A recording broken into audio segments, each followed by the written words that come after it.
நாமக்கல் பரமத்தி வேலூர் அடுத்த பச்சைமலை முருகன் ஆலயத்தில் ஆவணி மாத விசாக நட்சத்திரத்தினை முன்னிட்டு சிறப்பு அபிஷேக அலங்காரம்.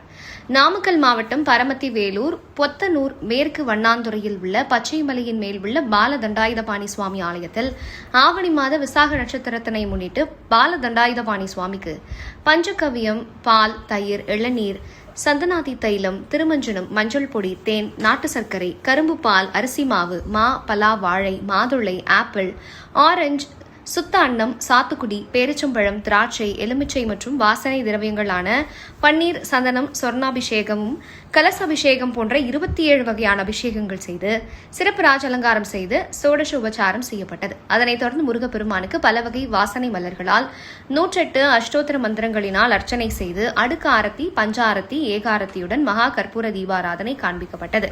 இதில் திரளான பக்தர்கள் கலந்து கொண்டு சுவாமி தரிசனம் செய்தனர். விழாவில் கலந்து கொண்ட பக்தர்களுக்கு மகா அன்னதானமும் அருட்பிரசாதமும் வழங்கப்பட்டது.